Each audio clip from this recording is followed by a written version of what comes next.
गुरुजी प्रणाम। हाँ, आपका प्रणाम स्वीकार है, आपको प्रणाम। बोले बोले। ठीक है गुरुजी। बस बहुत आनंद हूँ। आप कैसे हो? ठीक है गुरुजी। हम्म।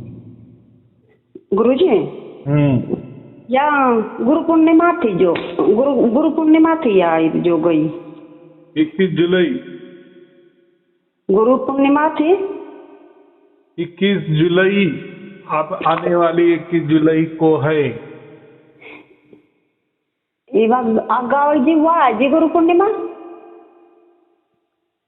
वो अभी जो गई जी। वो कबीर जयंती हो गई, लेकिन अच्छा। इसके आगे माने अभी 10-20 दिन में 21 जुलाई है ना, हाँ जी। तो फिर वो गुरु पूर्णिमा का प्रोग्राम पुणे में लोगों ने रखा है। और ईद क्या था जी 21 जून में? 21 जून ये तो कबीर जयंती हो गई ना। अच्छा, पूर्णमासी वाले दिन। हाँ, अच्छा ऐसा जी। है कि हमने कबीर जयंती नहीं मनाई। तो ऐसा है कि हमारा कोई धर्म नहीं, कोई पंथ नहीं है, बराबर। जी। हाँ, ऐसा है कि फिर हम कबीर जी की बातें करते हैं, अन्य धर्मों की भी बातें करते हैं। जी। तो ऐसा समझो, कबीर जी के बारे में माने कबीर जी का कबीर बीजक ये जी। प्रैक्टिकली ज्ञान है, और जो बाकी है ना ये ज्ञान वाले विषय है। जैसे मैं वेदों की बात करता हूँ, उपनिषदों की बात करता हूँ, गीता की बात करता हूँ, गुरु जी। ग्रंथ साहिब की बात करता हूँ, ये ज्ञान वाले विषय है। लेकिन ये जो कबीर बीजक है ना, कबीर जी। जी का ये प्रगट ज्ञान वाला, माने कबीर बीजक में प्रगट ज्ञान बता दिया गया है, माने खुला बता दिया गया है। तो बाकी इनमें वो खुला नहीं बताया गया है, बस इतना ही फर्क है। लेकिन बात तो एक ही है ना। जी। तो ये कैसा है, समझ समझ कर चलना पड़ता है। तो ऐसा है कि फिर हम कबीर बीजक मानते हैं, फिर कबीर जी को मानते हैं तो हमारा कबीर पंथ हो गया, ऐसा नहीं। ऐसा है कि हमारा ये जो सारे शब्द परिवार है, जी। ये इसमें कोई किसी भी पंथ या धर्म की माने धर्म का नाम नहीं है, माने जी। कबीरपंथी नहीं है, बराबर। या अन्य धर्म भी नहीं है, इसलिए उसको नाम दिया है सार शब्दी परिवार। माने जिसको सार शब्द प्राप्त हो गया है, या जो सार शब्द के मार्गों पे चल रहे हैं, या जिनको सार शब्द पर विश्वास है। जी। माने अभी सार शब्द माने सार शब्द को ही राम नाम कहते हैं, सार शब्द को ही मोक्ष कहते हैं, कोई सार शब्द को ही सतनाम कहते हैं। जैसे जैसे धर्म है तो उसमें उसका नाम अलग अलग बता दिया गया है। तो हमने एक नाम तय कर दिए कि उसको सार शब्द कहता है, कहेंगे, बराबर। जी। तो ये थोड़ा बारीक वाला विषय है, तो हमें उसमें जाना नहीं है। तो बहुत सारे धर्मों में ऐसा भी है कि वो कहते हैं कि सार शब्द के आगे भी बहुत सारा है। वो ऐसे समझते हैं कि सार शब्द ये तो परमात्मा का चरण है, लेकिन हमें तो पूरा परमात्मा देखना है। माने ऐसी बात है कि जैसा बच्चा रांगता आता है ना जी। अपने पिताजी के पास, रेंगता हुआ आया चरणों के पास, तो पिताजी उसको उठा ही लेंगे ना, जी। चरणों पे ही बिठा लेंगे, या उसके ऊपर ध्यान ही नहीं देंगे। ऐसा हो जाता है क्या? नहीं। कोई छोटा बच्चा हमारे पाव, वो माने ऐसा समझो 1 बरस वाला है, वो तो चल नहीं सकता, लेकिन रेंगता रेंगता हमारे चरण के पास आ गया, तो हम क्या करेंगे? हम खड़े, वो चरण के पास आ गया तो हम उसके ऊपर ध्यान नहीं देंगे क्या? उल्टा क्या करेंगे? उसको गोदी में बिठा लेंगे ना, उसको उठा लेंगे कि नहीं? हाँ। अपने बाहों में। जी। तो ऐसा है। अब ऐसा है जिसका उसका मत है ना, हम क्या कहेंगे, सोच जिसकी उसकी सोच है। तो वो लोग कहते हैं कि ये सार शब्द तो क्या है, ये तो परमात्मा का चरण है। अभी तो पूरा परमात्मा बहुत बाकी है। भाई माने उन्होंने परमात्मा को एक मनुष्य जैसा बना दिया, बराबर। अभी चरण बता दिए माने क्या हो गया, मनुष्य जैसा हो गया ना जी। तो परमात्मा ऐसा होता है क्या? नहीं जी। परमात्मा का कैसा चरण होगा? ये बोलने की बात होती है, ये कथा कहानी होती है, ये समझा देने के लिए एक संकेत मात्र होता है, बराबर।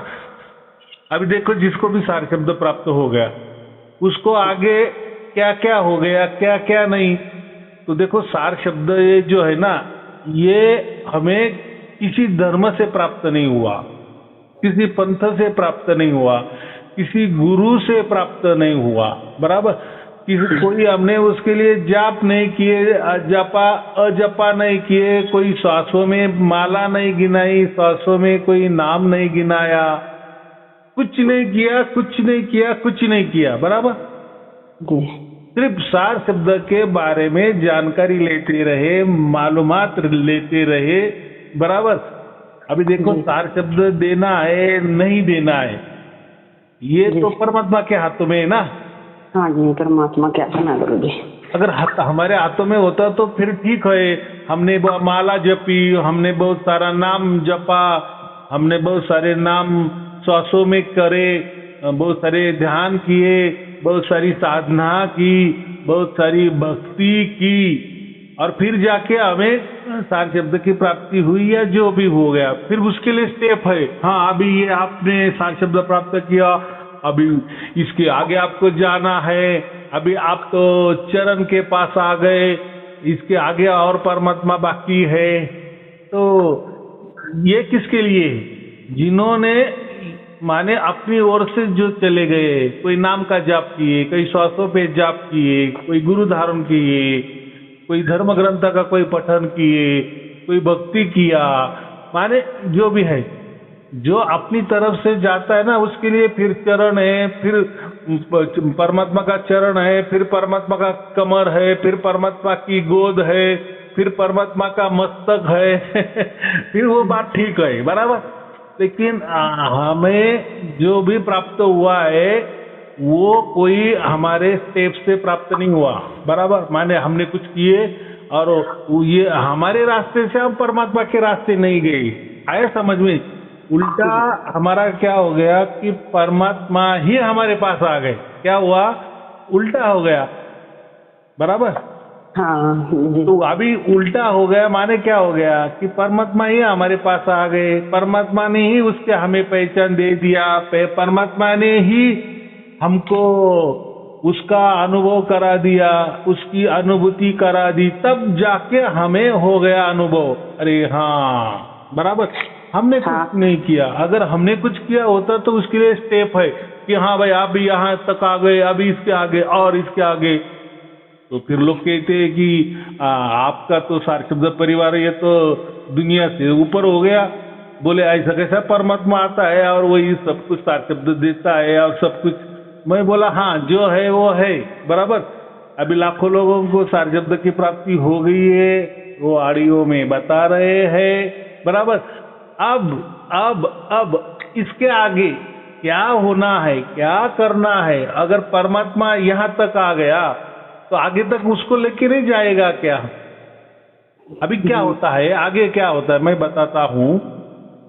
आगे ये होता है कि जैसे परमात्मा की ओर से, परमात्मा की मर्जी से, परमात्मा की हुक्म से हमें सार शब्द की प्राप्ति हो जाती है, तो ये सबसे मुख्य ठिकाना है, ये सबसे मुख्य ठिकाना है। कबीर साहब ने यही कहा है, ना इसके आगे कुछ है ना इसके पीछे कुछ है, बराबर।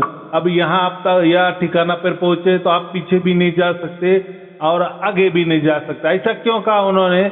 उसका मतलब है कि हम अभी ऐसा है कि उसके पास गए या वो हमारे पास आ गए, दोनों बात एक ही है। अभी इसके आगे क्या करना है, क्या नहीं करना है, वो परमात्मा ही सोचेगा ना। अगर वो उसके पाव से हमारे पास चला आया अभी मैं वापस पाव बोल रहा हूं तो ये आपको समझाने के लिए, माने उसकी तरफ से वो अगर हमारे पास आ गया, उसने ही उसकी हमें अनुभूति दे दी है, तो उसके आगे क्या करना है यही वही तय करेगा ना। कितना सत्य बात है या कितनी सच्ची बात है या कितनी सरल बात है कि नहीं, तो वो तय करेगा ना। लेकिन ऐसा है कि अन्य धर्म ग्रंथों में ऐसा नहीं लिखा है। अन्य धर्म ग्रंथों में ऐसा लिखा है कि कोई गुरु के पास जाओ, फिर आपको गुरु कोई मार्ग बताएगा, फिर वो कोई नाम देगा, फिर वो नाम जपना, फिर सांसों में जपना, फिर उसके आगे जाना, फिर कोई ध्यान करना, फिर कोई जो भी उनकी रीति रिवाज जो जैसी कोई नियम वगैरह होगा उसके अनुसार चलना, फिर धीरे धीरे जाकर फिर आपको वो सार शब्द की प्राप्ति हो जाएगी। बराबर। फिर वहां तक गए, फिर आगे कैसा जाना वो गुरु बताता है। लेकिन हमारे यहाँ ये गलत अलग हो गया। हाँ बोलो। नहीं गुरुजी, जो मतलब और जगह जावा तो नहीं होती सार शब्द की प्राप्ति नहीं होती। मैं प्रकृति में रह रहे, प्रकृति के फायदे जरूर हो जाए गुरुजी।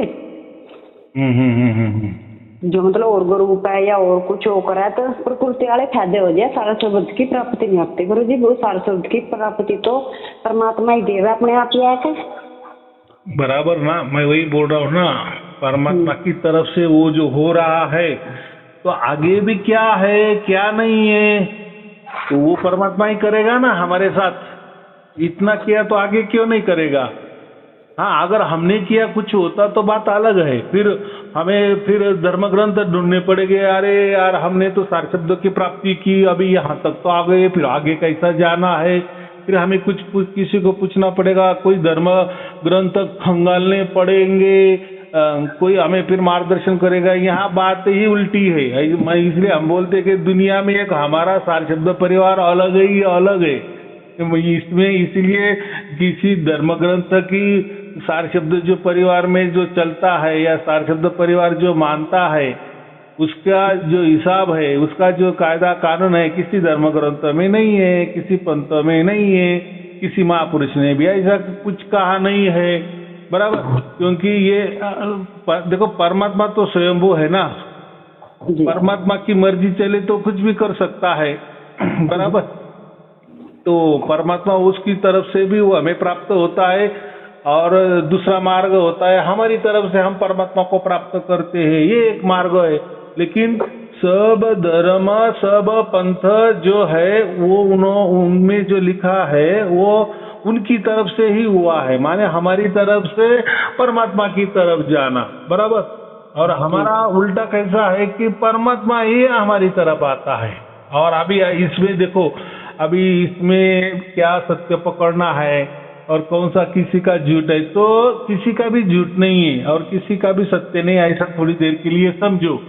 अगर हमारे नसीब में ऐसा है कि परमात्मा ये हमारे पास आ गया, तो ये तो हमारे लिए गॉड गिफ्ट है। बराबर कि नहीं। दूसरों को वही सार शब्द प्राप्त हुआ है, लेकिन वो अलग तरीके से प्राप्त हो गया है। बराबर। माने वो उनकी तरफ से प्राप्त हुआ है। फिर वो बोलेंगे कि आपने ये किया वो किया, देखो ये धर्म ग्रंथ में ऐसा लिखा है, वो महापुरुष ने ऐसा कहा है, ये पंथ में ऐसा कहा है सार शब्द के बारे में। फिर उनका कोई मंत्र होगा, तंत्र होगा, कोई ध्यान होगी, कोई धारणा होगी, कोई अलग थलग होगा, तो वो उनका, हमको ऐसा नहीं कहते कि उनका झूठ है, उनका भी सत्य है, लेकिन उनको उनके नसीब से उनको वो मार्ग मिला, हमारे नसीब से हमें ये मार्ग मिला। बराबर कि नहीं। तो अभी इसमें सच्चा और झूठे की क्या बात है। बराबर कि नहीं। हर अगर किसी कहेगा कि नहीं हमारी धर्म के ही सुनो, हमारे धर्म ग्रंथ में ऐसा ही लिखा है, आपको ऐसा ही जाना पड़ेगा, अरे ये क्या भाई, ये क्या जोर जबरदस्ती हो गई। बराबर कि नहीं। माने अगर हमारे नसीब से परमात्मा उसकी तरफ से उसकी मर्जी से अगर वो हमें प्राप्त हो गया है तो वो कोई झूठा हो गया। और हमने अगर आपके धर्म ग्रंथ के मार्ग से, आपके मार्गदर्शन से अगर हमने वो सार शब्द को प्राप्त किया तो वो सच्चा है। और हमको ये जो प्राप्त हो गया वो ये झूठा है। तो देखो इसमें क्या होता है, फिर हम बोलेंगे आपका झूठा है, आप बोलेंगे हमारा झूठा है। तो फिर इसका निर्णय क्या करेंगे? इसका निर्णय सीधा है, बस आप अपनी जगह, हम हमारी जगह, बराबर की नहीं। तो हमें जो हो गया है हमारे नसीब से हो गया। कैसे? देखो कोई अमीर होता है, कोई गरीब होता है, तो अभी उसमें क्या कहना है? फिर गरीब लोग सबसे झूठे होते हैं या मूर्ख होते हैं या महापापी होते हैं, और जो बड़े अमीर लोग हैं वो बहुत सच्चे वाले होते हैं, बहुत पुण्य किए होते हैं। ऐसा उसका मतलब निकालना क्या? नहीं, ऐसा कुछ नहीं है। सत्य के लिए अमीरी गरीबी, बहुत आपका ज्ञान ऊंचा है, आपका ज्ञान कम है, ज्यादा है, इसकी कोई जरूरत नहीं होती, बराबर। आप कितने ज्ञानी हो, कितने पंडित वाले हो, कितनी तपस्या करने वाले हो, कितने सत्यों के मार्ग पे चलने वाले हो, कितने धर्म के मार्ग पे चलने वाले हो, धर्म ग्रंथ के मार्गदर्शन पे चलने वाले हो, या हमारे महापुरुष ने ऐसा कहा, ठीक है आपके महापुरुष ने ऐसा कहा, लेकिन हमको हमारा जो महापुरुष, हमारे महापुरुष एक ही है, वो परमपिता परमात्मा है, बराबर। हाँ जी। परमपिता परमात्मा हमारा गुरु है, हमारा मार्गदर्शक है, ऑल इन वन वही है, बराबर। अब इसको मानना है तो मानो, नहीं मान रहे मत मानो, क्या जोर जबरदस्ती है? ऐसा हम कह रहे हैं क्या कि हमारे रास्ते पे चलो तो आपको मोक्ष हो जाएगा, और आप दूसरे रास्ते पे चलेंगे तो आपको मोक्ष नहीं होगा? हम ऐसे कहते कि हम तो उल्टा कहते कि आपका ही भला हो, हमारा ही भला हो, सबका भला हो, बराबर नहीं, सबका भला हो। लेकिन हमारे हिस्से में, हमारे नसीब में अगर ये ऐसा लिखा है या ऐसा आया है, ऐसा हो गया है, तो हम इसको क्यों नकारे?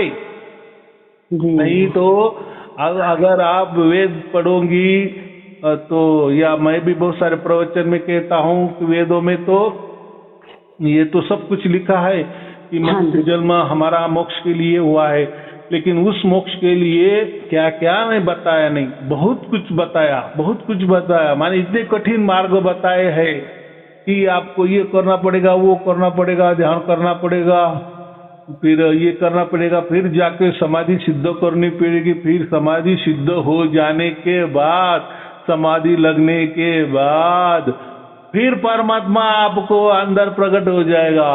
देखो, फिर उसके लिए वो बोलते हैं हो सकता है बहुत सारे हजारों जन्म भी लेने पड़े, क्यों ना लेने पड़े। तो हमारा फिर मार्ग तो बहुत अच्छा है ना, हमें डायरेक्ट मिला है परमात्मा की ओर से। तो हम ऐसा नहीं कहेंगे कि वेदों का मार्ग गलत है या अन्य किसी धर्म का मार्ग गलत है, हमें वो कहने का कोई अधिकार नहीं है, और वो भी हमें ऐसा कुछ नहीं कहेंगे कि आपका भी मार्ग गलत है। ऐसा कैसा परमात्मा आपको डायरेक्ट आ गया भाई। हो सकता है हमारे पिछले जन्म में हमने बहुत सारा किया होगा, बहुत सारे ध्यान किया होगा, बहुत सारी समाधि सिद्ध की होगी, बराबर की नहीं, और तब हमें परमात्मा नहीं मिला। अब ये जन्म वापस हमको परमात्मा ने दे दिया, और उसमें वो जो बच्ची विद्या थी, बच्चे कुचा हमारा रह गया था, तो वो काम अभी उसने कर दिए, निपटा डाला। ऐसा भी हो सकता है कि नहीं? कितनी सहज बात है। लेकिन आप अगर उस माप से चलेंगे, उस रेशा से चलेंगे, उस नियम से चलेंगे, नहीं आपको पहले ये अष्टांग योग का ये करने का यम नियम, प्राणायाम, आसन, ध्यान, प्रत्याहार, समाधि, ये ऐसे ही स्टेप से आपको जाना पड़ेगा, गुजरना पड़ेगा, या उसके लिए फिर गुरु करनी पड़ेगी, कोई धर्म का पठन करना पड़ेगा, कोई ज्ञान लेना पड़ेगा, फिर आपको समाधि लगानी पड़ेगी, फिर आपको सदा समाधि सिद्ध होगी, फिर ये जन्म में होगी, नहीं तो वो जन्म में होगी। उसके लिए आपको साधु बनना पड़ेगा, घरदार छोड़ना पड़ेगा, सन्यासी बनना पड़ेगा, बराबर। और फिर जाके समाधि सिद्ध हो जाती है। समाधि सिद्ध हो जाना का मतलब होता है कि फिर लास्ट में परमात्मा की मर्जी से परमात्मा समाधि में प्रकट हो जाता है। देखो वहां भी वही लिखा है वेदों में, वहां भी क्या लिखा है, आपने बहुत सारी समाधि लगाई, लाखों बरस लगाई, बराबर, लेकिन उस समाधि में परमात्मा के मर्जी से ही परमात्मा प्रकट होता है, अन्यथा नहीं। अन्यथा आप 1 लाख बरस भी करते रहे, 1000 लाख बरस भी करते रहे, लेकिन नहीं होगा, बराबर। माने वहां भी क्या आ गया, परमात्मा की मर्जी। और हमारे यहाँ क्या हो गया, परमात्मा की मर्जी। परमात्मा की मर्जी से वो हमारे अंदर प्रकट हो गया। तो देखो वो टाइम वैसा लिखा था, उस टाइम का वातावरण, उस टाइम का हो सकता है ये इसी रास्ते से लोग जाते होंगे, इसीलिए वो लिखा गया। फिर आगे आगे वैसा ही लिखते गए कि नहीं नहीं ऐसा ही करना पड़ता है, गुरु करना पड़ता है, फिर गुरु से मंत्र लेना पड़ता है, गुरु दीक्षा लेनी पड़ती है, फिर यम नियम आसन प्राणायाम प्रत्याहार ध्यान धारणा समाधि वगैरह वगैरह इस अष्टांग योग से जाना पड़ता है। लेकिन हाँ जाना पड़ता है, लेकिन आखिर में तो वहां भी यही लिखा है ना कि परमात्मा के मर्जी से परमात्मा जब प्रकट हो जाएगा तभी आपकी समाधि सिद्ध हो जाएगी। नहीं गुरु जी, परमात्मा तो मन 3 साल हो प्राप्त हो रहा, बराबर की नहीं। तो परमात्मा न क्रम में ज्यादा वो से लिख रखे, बस क्या करेंगे, कटे नहीं लोग बहुत कष्ट रह रहे गुरु जी। हाँ तो कैसा है कि ये लोगों को ऐसा लगता है ना, अरे भाई इन्होंने कहा साधु, ये तो साधु भी नहीं बने, सन्यासी भी नहीं बने, इन्होंने गरदार भी नहीं छोड़ा, इन्होंने तो कुछ नहीं छोड़ा, कोई नियम का पालन नहीं किया, कोई मंत्र का जाप नहीं किया, कोई गुरु धारण नहीं किया, और ऐसा कैसे कि इनको परमात्मा प्राप्त हो गया। देखो भाई परमात्मा है, परमात्मा का एक रूप जो है ना, एक दयालु भी रूप है उसका, जैसा वो न्यायकारी है ना वैसा दयालु भी है। अभी यहाँ दयालु का मतलब ऐसा नहीं फिर हम भी परमात्मा की मान बढ़ाई करेंगे और फिर परमात्मा तो दयालु है, परमात्मा हमें राजी हो जाएगा, ऐसा नहीं। दयालु का मतलब है कि वो हम उसको ये भी कहते हैं कि वो सर्वज्ञानी है। तो हमारे जितने भी पीछे जन्म हो गए होंगे तो हो सकता है बहुत सारे जन्म में हमने ऐसा समझो कि समाधि के लेवल पे हमें आ गए, लेकिन हाथ से छूट गया, ऐसा समझो कि वो देव हमसे हमारा छूट गया, या हमारी उम्र हो गई, या ऐसा कोई एक्सीडेंट हो गया कि जहाँ हमें मिलना था हाथों से वो चला गया, बराबर। लेकिन परमात्मा को तो मालूम है ना, ये तो यहाँ तक तो आया था, बराबर। माने ऐसा समझो कि 2 मिनट हम लेट हो गए और जो हमारी ट्रेन छूट गई गाड़ी छूट गई, बराबर कि नहीं। तो अगली बार तो ऐसा नहीं होगा ना, थोड़ा हम जल्दी में ये करेंगे, फिर बराबर ट्रेन मिल जाएगी। तो ऐसा समझो कि पिछले हमारे जो जन्म है ऐसे समझो बहुत बार गए कि हमारे से गाड़ी छूट गई, बराबर नहीं बेटा। तो लेकिन हमें ये जन्म में हम बराबर टाइम पे आ गए और वो गाड़ी हमें मिल गई। तो ऐसा है कि देखो वो जो कर रहे वो भी बराबर है, हम जो कर रहे वो भी बराबर है।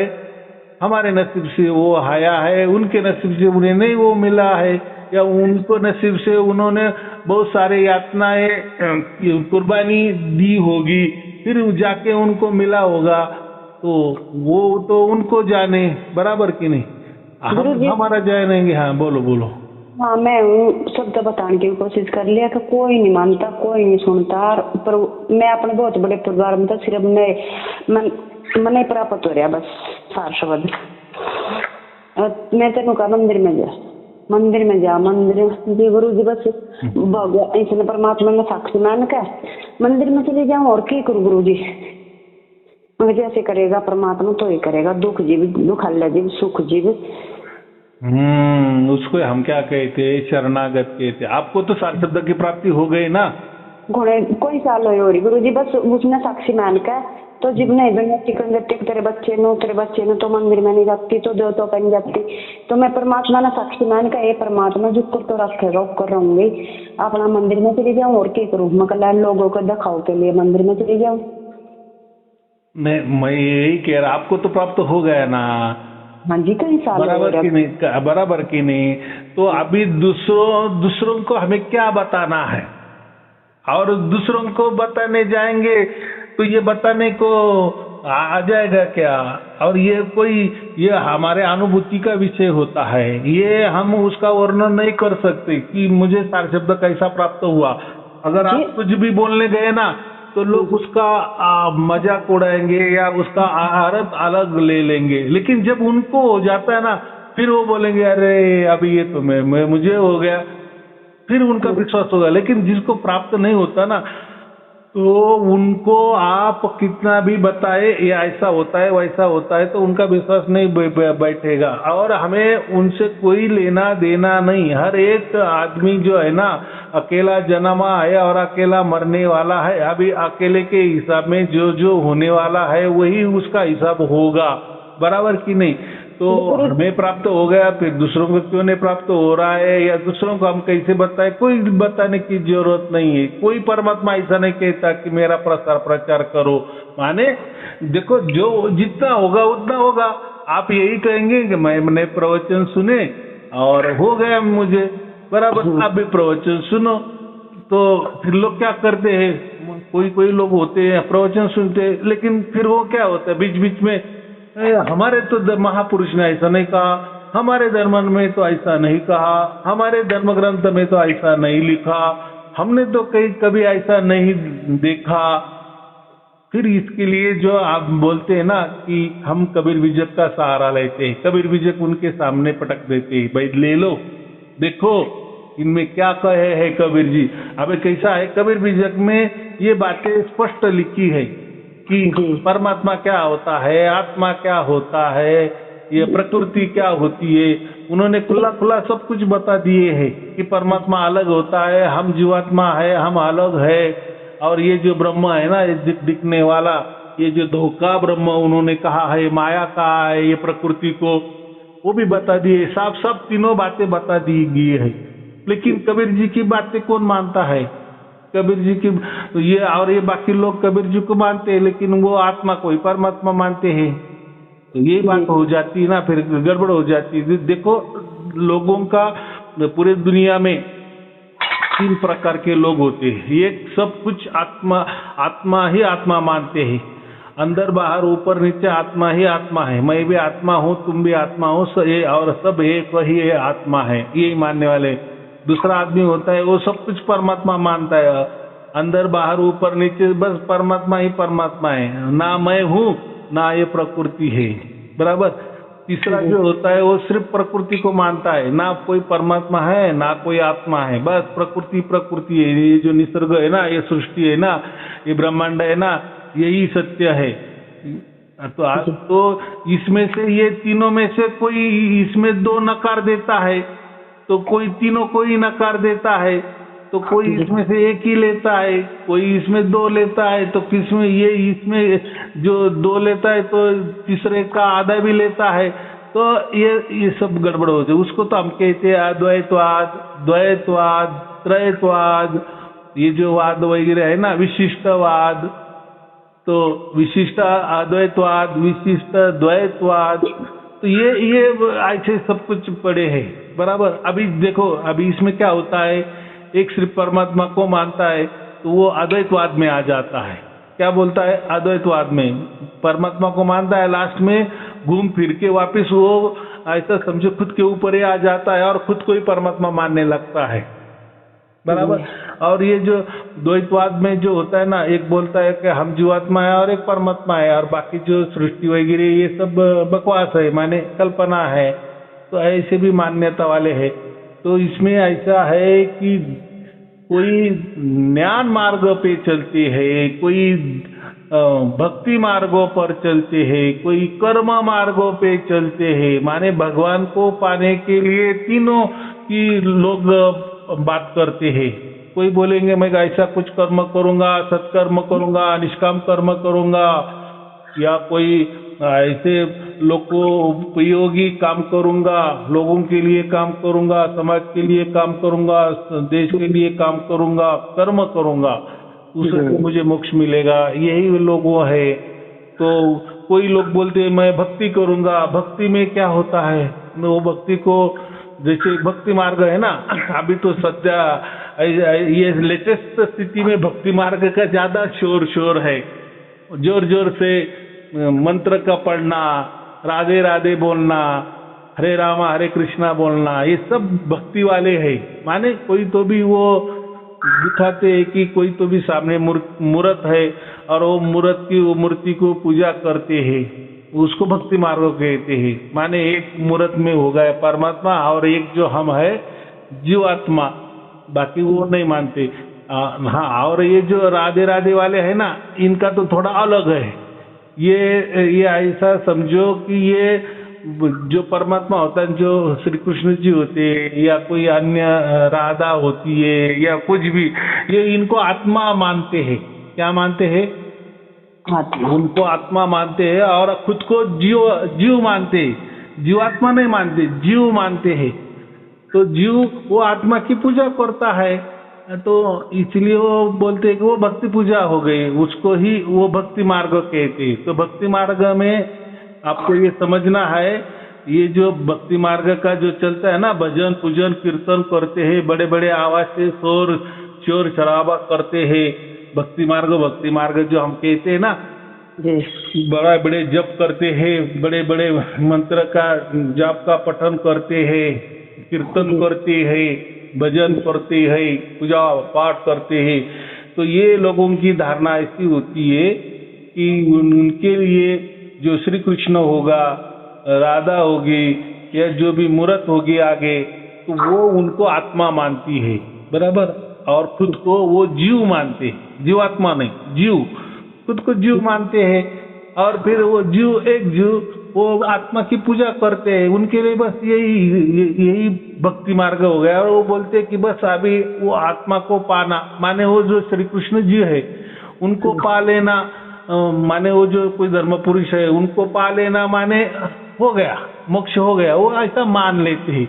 उनका सचमुच में मोक्ष होता है नहीं होता है वो बात तो वो बोलते हैं वो बात मत करो, बस हम भक्ति में तल्लीन हो गए, बस बोलो हरे राम हरे कृष्णा, बस बाकी कुछ नहीं। तो चलो ठीक है, तो उनका ये ऐसा है। तो कुछ अभी तीसरा मार्ग अभी है ज्ञान मार्ग। तो मोक्ष जो होता है ना, वो ज्ञान मार्ग से ही मिलता है, ज्ञान मार्ग से ही मिलता है, ज्ञान मार्ग से ही मिलता है। ये जो लोग कहते हैं ना कि कोई नाम जपने से हमें मोक्ष मिलेगा, श्वासों पे नाम जपने से मिलेगा, तो ये सब कुछ जो आया ये सब भक्ति मार्ग आया है। ये ज्ञान मार्ग बिल्कुल भी नहीं है। ज्ञान मार्ग का मतलब एक ही होता है कि जो भी करता है परमात्मा करता है, परमात्मा के हुक्म से सब कुछ चल रहा है, और जो भी करने वाला है परमात्मा करने वाला है। जिसका ये विश्वास होता है उसको ज्ञान मार्ग वाला कहते हैं, बराबर। ये इतनी सहज बात है। जैसे अभी देखो रामायण में कथा आती ना कि जो वानर सेना थी, हनुमान जी थे, तो वो जो समंदर में पुल बनाना था, वो सागर जो है ना, सागर पुल, समंदर में जो पुल बनाना था, तो वो जो पत्थर फेंकते थे ना, तो वो तैर जाते थे। क्या होते थे? तैर जाते थे।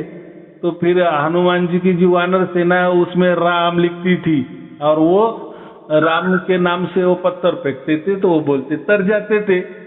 तो ऐसा ही राम वहां थे ना, तो उन्होंने भी ऐसा बोले कि अरे ऐसा कैसे क्या होता।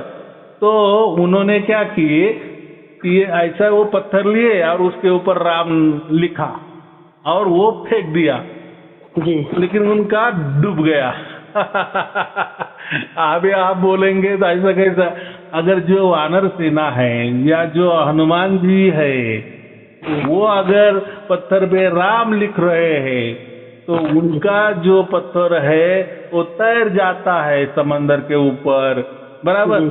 और जो खुद राम जी बैठे हैं और वो लिख रहे हैं राम, और वही वो पत्थर पानी में फेंकते हैं, समंदर में फेंकते हैं, तो उनका पत्थर डूब जाता है। अब ये क्या कहानी है, क्या मकसद है? अब ऐसा क्यों होता है?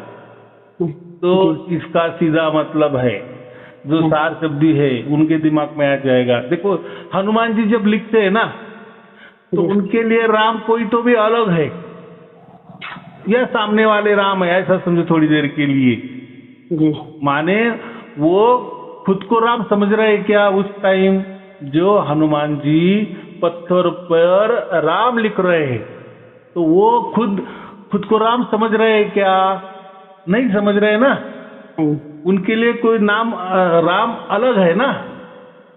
हाँ, वो तो अपने गुरु का नाम लिख के जी वो कर ठीक है, जो भी है वो, अगर वो सामने बैठे राम जी, ऐसा समझो। तो वो जो राम नाम लिख रहे हैं, राम का नाम लिख रहे हैं, तो वो तो खुद को राम नहीं कह रहे ना।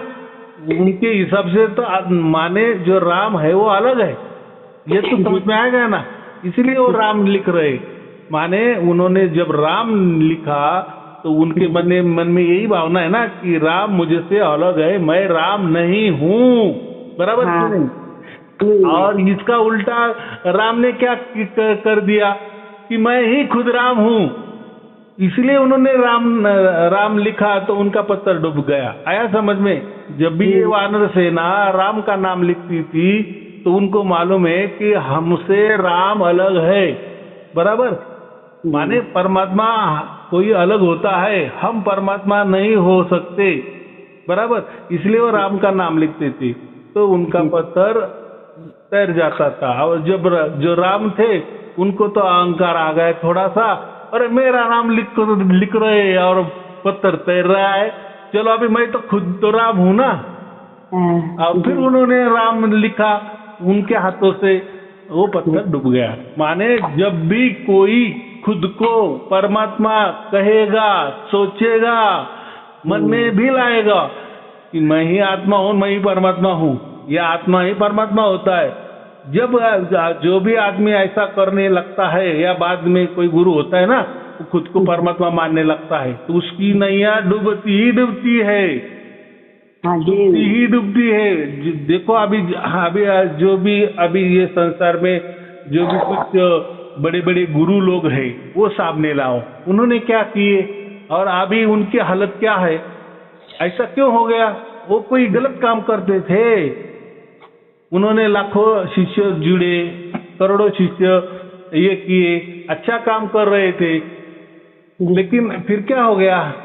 फिर वो जेल में क्यों चले गए, या किसी का एक्सीडेंट हो गया, या किसी का वो क्या हो गया जो भी, लेकिन उनका जो अच्छा नहीं हुआ। देखो एक्सीडेंट होना कोई नई बात नहीं है, या एक्सीडेंट होना ये कोई बुरी बात नहीं है। तो मैं एक्सीडेंट का यहाँ अर्थ ऐसा लेता हूँ कि सब कुछ अच्छा चल रहा था 20-40 बरस से, और ये लास्ट में क्या हो गया कि जेल जाना पड़ा। ऐसे बहुत सारे गुरु है ना। तो ये क्यों हो गए? तो उन्होंने खुद को जब परमात्मा मानने की कोशिश की और लोगों को बताना शुरू किया कि मैं ही परमात्मा हूँ, मैं ही परमात्मा का अवतार हूँ, या कबीर जी का अवतार हूँ, या ये इसका अवतार हूँ, उसका अवतार हूँ, खुद को शिव मानने लगे, खुद को विष्णु मानने लगे, खुद को परमात्मा मानने लगे, या खुद को ही परमात्मा मानने लगे, तो उनका हाल ये हो जाता है। ये इतना सहज है, इसमें कोई रॉकेट साइंस नहीं है, बराबर। इसीलिए ज्ञान मार्ग से ही मोक्ष मिलता है, होता है। ज्ञान मार्ग का मतलब ये होता है कि बस एक परमात्मा है, हम कुछ नहीं है, परमात्मा के आगे हम ना के बराबर है। ये जब कोई मानने लगता है, माने ये जो मैं है ना, ये अहंकार है ना, जब मिटा डालता है ना, बस वो फिर वही बचता है, बस तू बचता है, बराबर। या मैं डुबोवा मैं ही हूँ सब कुछ। हाँ, तो मैं नहीं करना, तो जो परमात्मा होता है परमात्मा ही होता है। हम हमारी जगह, परमात्मा का जगह, प्रकृति की जगह, बराबर कि नहीं? ये साफ वेदों में लिखा है, ये बातें जो है ना साफ वेदों में लिखी है। पहला ही मंत्र है ऋग्वेद का, पहला ही मंत्र है अग्नि मिले। क्या लिखा है? अग्नि मिले। अग्नि का मतलब होता है परमात्मा, बराबर। ये जो हमारी अग्नि है, ये इसको भी अग्नि कहते, प्रकृति में अग्नि होता है ना, जहाँ से हम चूल्हा जलाते हैं, खाना पकाते हैं, वो भी एक अग्नि है कि नहीं जी। तो वो अग्नि नहीं। तो पहला ही शब्द जो लिखा है, पहले ही जो मंडल है, माने ऋग्वेद का पहला मंडल, पहला ही मंत्र जो लिखा है अग्नि मिले। अग्नि मिले का साफ शब्द अर्थ होता है कि अग्नि माने परमात्मा, मिले माने उपासना करता हूँ। देखो मैं परमात्मा की उपासना करता हूँ, इतना स्पष्ट लिखा है। माने देखो पहले से ही ऐसा समझो कि छक्का मार दिए, हम क्या बोलते क्रिकेट में, पहले बॉल में छक्का मार दिए। तो लोग इतना भी नहीं समझ रहे कि अगर इतना जो पुराना, सबसे पुराना वेद है उसका पहला ही मंडल है और पहला ही वाक्य है अग्निमय। अग्निमय का अर्थ यही होता है, अग्नि माने परमात्मा होता है और मिले माने वो हम उसकी उपासना करते। तो अब उपासना कौन करने वाला है? उपासना करने वाला अलग ही होता है कि नहीं? मैं पूजा कर रहा हूँ, मैं मूर्ति की पूजा कर रहा हूँ तो मूर्ति अलग है और आप अलग हो ना। मैं मेरे माँ बाप की सेवा कर रहा हूँ तो माँ बाप अलग और आप अलग हो ना, कितनी सहज बात है। तो अगर वेदों में स्पष्ट लिखा है कि परमात्मा अलग है, हम अलग है, तो कम से कम हम अलग है लेकिन हम परमात्मा नहीं, इतना तो मानो, बराबर। हाँ, लेकिन हम ही परमात्मा है या हम परमात्मा का अंश है। देखो अंश का भी दो अर्थ होता है। अंश का एक मतलब होता है कि परमात्मा का टुकड़ा हम है, तो परमात्मा का एक टुकड़ा ले लिए क्या और एक परमात्मा के, वो तो एक ही हो गया ना। तो यहाँ हम अंश का जो मतलब होता है, माने परमात्मा जैसा चैतन्य, महाचैतन्य स्वरूप है, तो हम भी एक चैतन्य स्वरूप है, माने आत्मा भी चैतन्य स्वरूप होता है, इसलिए उसी हिसाब से वो अंश कहा गया है। लेकिन अंश, हम कोई परमात्मा के अंश नहीं है, हम ही अलग ही है। हम भी ऐसा समझो कि सनातन ही है, हम भी आदि अनादि से ही है, बराबर। हम लेकिन चोला धारण करते, परमात्मा चोला धारण नहीं करता, वो भी चैतन्य है लेकिन वो चोला धारण नहीं करता, बस जिसकी उसकी अलग अलग थलग है कि नहीं जी। जैसे एक पंतप्रधान है और हम है, पंतप्रधान है वो भी मनुष्य है और हम भी मनुष्य है, लेकिन पंतप्रधान है, हम है है कि नहीं? बात इतनी सहज बात है। तो ये जब हम सब जान लेते हैं, इसलिए मैं कहता हूँ कि कम से कम एक तो कबीर बीजक पढ़ो। कबीर बीजक में साफ साफ लिखा है, उन्होंने परमात्मा को रामचंद्र कहा है, वैसे भी और गुरु नानक देव जी ने भी जो उनका जो ग्रंथ है गुरु ग्रंथ साहिब, उन्होंने भी उसमें राजा राम कहा है। गुरु जी आंखों में कमी आ रही, आंखों तो दिखता नहीं। बात यार जी, सर वीडियो तो सुन लूं मैं, आंखों तो दिखता नहीं, बहुत कमी आ रही जी, दवाई चल रही। यह दिक्कत है जी, नहीं तो सच पढ़ लगती, मैं बस वीडियो सुनूंगी। बात कुछ करना नहीं है। वो देखो, वो जो धुन भी है ना, बहुत सारे लोग बोलते हैं कि वो सार शब्द कभी आ रहा है कभी नहीं आ रहा है। वो आ रहा है नहीं आ रहा है, आप उसका कोई ये नहीं कर सकते, उसको क्या बोले, उसके ऊपर जोर जबरदस्ती नहीं करते। वो परमात्मा के द्वारा आता है, आप उनको सार शब्द कहे नहीं कहे, उसको क्या नाम देना, वो आपके हाथों में नहीं है। या ऐसा कभी नहीं समझना कि वो आ रहा है माने मैं बहुत बड़ा भाग्यवान हूँ और नहीं आ रहा है माने मैं कोई बहुत दुर्गति वाला आदमी हूँ, वो अभागी हूँ, ऐसा नहीं होता। तो वो उसके क्या बोले, उसके प्रणाली से वो हो रहा है। और हमें इसमें इतना ही समझ लेना है, ज्ञान लेना है कि ये हमारा प्रगट ज्ञान हो गया है। हमें अभी प्रगट ज्ञान हो गया है, माने सारे शब्द प्रगट हो गया है, तो उसको हम प्रगट ज्ञान कहते हैं। लेकिन ज्ञान होना महत्व है। यहाँ क्या होना है कि हमें परमात्मा समझ आ गया, बस हमारा मोक्ष हो जाता है। परमात्मा समझ भी आ गया ना तो भी, लेकिन आप बोलेंगे फिर ये तो कितनी सहज बात है। लोगों ने अगर समझ लिए कि हाँ परमात्मा होता है, मैं अलग होता हूँ, प्रकृति अलग होती है, ऐसा भी मान लिए तो उनका मोक्ष हो जाएगा। लेकिन उन्होंने वो दिल से मानना चाहिए। लेकिन आप अंदर उनके गए ना, तो उनके मन में ऐसा समझो कि उनके मन में यही रहेगा, नहीं मेरे धर्म गुरु तो ऐसे नहीं कहे, मेरे ग्रंथ, मेरे जो गुरु ग्रंथ है उसमें तो ऐसा नहीं लिखा है, मेरे महापुरुष ने ऐसा नहीं कहा है, मेरे धर्म ने तो ऐसा नहीं कहा है। देखो उसके ऊपर ही जाएंगे, 10 लाख वो ऐसे बाहर बातें करेंगे, लेकिन अंदर में वही बोलेंगे नहीं नहीं हमारा धर्म ऐसा नहीं कहता, हमारा गुरु ऐसा नहीं कहता, हमारे धर्म ग्रंथ ऐसे नहीं कहते। तो वो वेदों को भी नहीं मानने वाले हैं। तो इसलिए तो ठीक है भाई, तुम्हारे धर्म आप भी बन गए, बराबर कि नहीं, लेकिन सबसे पहले तो धर्म ही नहीं था ना। तो उस टाइम वो वेद लिखे गए, वेद क्या कह रहे वो तो मानो, बराबर कि नहीं। अभी वाले धर्म क्यों मान रहे हो, अभी वाले पंथ भी मानो मत, अभी वाले गुरु लोगों की बातें मत मानो, लेकिन वो क्या कह रहे, वेद क्या कह रहे, वेदों के अनुसार तो कम से कम परमात्मा क्या होता है ये तो समझ ले लो। अगर आपके बुद्धि में उतर गया, आपका विश्वास हो गया, तो फिर बाकी काम तो परमात्मा का है, वो तो उसका काम कर ही देता है, बराबर। फिर क्या होने वाला वो तो हो ही जाता है। तो ये बहुत सहज बात है, लेकिन लोग सहज में ना लेते, बहुत ज्यादा होती है रस्सी, लेकिन लोग साफ करके ही उसको ज्यादा ये कर देते हैं, उसका गाजा वाजा कर देते हैं, लेकिन वो कोई साफ ही नहीं होता, वो तो होती है रस्सी। लेकिन लोगों को साफ बता कर, माने ये जो सार शब्द है, ये जो राम नाम है, या जो परमात्मा जो है, ये इतना कठिन बना देते हैं, इतना कठिन बना के रखते हैं, इतना कठिन बना के रखते हैं। नहीं अब ये हो गया ना, अरे इसके आगे ये नहीं अरे वो हो गया, अरे उसके आगे वो है, और उस इनको ये भी मालूम नहीं, वो भी मालूम नहीं, ये जो बातें कर रहे हैं ना, ये सब धर्म ग्रंथ के आधार पे करते हैं। या कोई गुरु बातें करता है ना, वो गुरु के इसमें करते हैं, तो ये सब धर्म की बातें करते हैं। और हम जो करते हैं, हम कोई धर्म वो सहारा लेके ही नहीं है। हाँ, ये तो मैं तो क्या कह रहा हूँ कि मैं कबीर बीजक की बात करता हूँ, तो वो कबीर बीजक में ये स्पष्ट बोल दिए है, कह दिए है, इसलिए पुरावे के लिए, सबूत के लिए। लेकिन ऐसा नहीं ना कि आपने कबीर बीजक पठन कर लिए, पूरा मुखध्वज कर लिए, तो वो भी आपको सार शब्द की प्राप्ति होने वाली नहीं है। उन्होंने वो सार शब्द क्या होता है उसका वर्णन किए है। अगर यहाँ किसी में पानी का वर्णन किए है और पानी लाख बार लिखा है, और वो आपने वो लाख बार पानी उच्चारण किए, माने वो किताब पढ़ लिया, पानी करते रहे, तो आपकी प्यास बुझेगी क्या? प्यास बुझाना और असल में वो पानी मिलना, वो बहुत अलग बात होती है।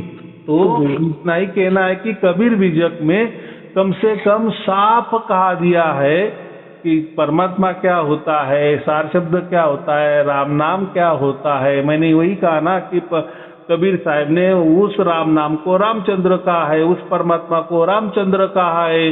गुरु नानक देव जी ने रामचंद्र की बजाय राजा राम कहा है, लेकिन बात तो एक ही कर रहे हैं ना, इसीलिए उनका नाम लेना पड़ता है। लेकिन कोई बोलेगा कि नहीं मेरे धर्म ग्रंथ ऐसा नहीं कह रहा है, मेरा गुरु जी ऐसा नहीं कह रहा, तो भाई तू जा, बराबर। चलो ये अभी के है समझो, इनको मत मानो, लेकिन चलो फिर वेद तो सबसे पुराने है ना, अब वेद सबसे पुराने, तो ऋग्वेद तो ये पूरा ज्ञान कांड है, पूरा की पूरा ज्ञान वाला विषय है। बाकी वेद तो अलग अलग है, लेकिन जो ऋग्वेद है ये तो पूरा की पूरा ज्ञान के ऊपर आधारित है ना, तो वो तो पढ़ो। वो क्या पढ़े, पहला ही उसका जो मंडल है, पहला ही उसका जो मंत्र है वो पढ़ो। तो पहला ही परमात्मा ने पहली बार कहा दिया है, पहली बार फर्स्ट टाइम मैं आदि अनादि से वही बात कही है कि परमात्मा अलग होता है, हम उसके उपासक हैं। अगर इतनी सहज बात है तो भी लोग नहीं माने, ऐसा है ये लोग समझना नहीं चाह रहे, बराबर। माने ये उनके धर्म को इतनी अहमियत देना चाह रहे, इनके धर्म पुरुष को इतनी अहमियत देना चाह रहे, इनके धर्म गुरु को इतनी अहमियत दिए जाने, माने इनके ऐसा समझोगे इनके जैसा धर्म दुनिया में नहीं है, या इन्होंने इतनी जो तकलीफ सह की है धर्म ने, ऐसा नहीं। हर धर्म ने, हर धर्म के महापुरुषों ने बहुत धर्म खड़ा करने के लिए बहुत बढ़िया कुर्बानी दे दी है, हर धर्म ने दे दिया है। फिर अलग अलग प्रकार की कुर्बानी भी क्यों ना हो, बराबर। तो कुर्बानी दे दिया, इसका मतलब फिर सब सही है ऐसा नहीं होता ना। और हमें सही है या गलत है उसके अंदर जाना नहीं, हमें क्या देखना है, परमात्मा देखना है। और ऐसा परमात्मा देखना है कि जो उसकी मर्जी से हमें प्राप्त करता है, ऐसा परमात्मा हमें देखना है। और जो परमात्मा उसकी तरफ से हमें प्राप्त हो गए वो हमारे लिए गौरवशाली है। कितनी सहज बात है। जी चलो ठीक है, और कोई पूछना है? जी बस जी नहीं कहना था जी गुरु जी। संसार है जो टिकन प्रकृति में मंदिर में जाऊं कुछ और गलत तो ना हो जाए जी। कुछ गलत नहीं होता। हम अगर एक बार परमात्मा के हो गए तो जो भी परमात्मा बुद्धि देता है उसकी जैसे ही चलना बस। तो तभी उसको हम शरणागत कहेंगे ना। नहीं तो बोलने के लिए परमात्मा को मैं शरण हूँ और फिर ये क्या कहेगा वो क्या कहेगा, या मुझे तो अच्छा नहीं लग रहा है या मुझे बहुत अच्छा लग रहा है, ये बातें छोड़ दो। अब सब अच्छा बुरा परमात्मा के हवाले। बस परमात्मा के विचार से चलो, परमात्मा के बुद्धि से चलो, सब कुछ अच्छा हो जाएगा। बस गुरु जी हाँ जी सर, मतलब जो जाऊं अगर जो तो है या मंदिर में तो उन्होंने तो मालूम है कि जी इन्हें सारे शब्द प्राप्त हो रहे हैं हमारे तो पर दुखी हुई बस दुनिया टिकट नहीं देती जाता है हमारे पास वो तो मालूम होगा उन्हें। वो कुछ भी हो, वो हमें दिमाग लगाना ही नहीं है। हमें लगाना मंदिर में जाना अच्छा है तो जाना, हमें लगाना ये धर्म ग्रंथ का पाठ करना तो करना। कुछ भी करने से आपका सार शब्दों को कुछ असर होने वाला नहीं है। क्यों? तो वो उसके द्वारा हमें मिला है। हाँ, अगर हमारे द्वारा मिलता तो उसके लिए फिर गड़बड़ है, फिर उसके लिए बहुत सारे बंधन है, फिर बहुत सारे उसमें ये करो, फिर ये जाओ या ना जाओ, ये खाओ या ना खाओ, ये ऐसा करो, ये अच्छा है क्या, वो उसके लिए। लेकिन ये जो हमारे साथ घटना घट गई है, ये जो सार शब्द परिवार के सभी जो संत बन गए हैं, हो गए हैं या हो रहे हैं या होने के कागार पे है, वो सभी ऐसा समझो इनके लिए अभी ये कुछ नहीं है। उनके लिए सिर्फ परमात्मा ही परमात्मा है और जो जैसा करेगा वैसा ही रहना। हमारा उसमें कुछ भी अहंकार नहीं लाना, ना हमारा धर्म का लाना, ना पंथ का लाना, ना हमारे महापुरुष का लाना। बराबर। चलो ठीक है, आपको और आपके परिवार के लिए शुभ आशीर्वाद, मंगल आशीर्वाद। सत साहिब जी, सत साहिब जी, सत साहिब जी। ठीक है गुरु।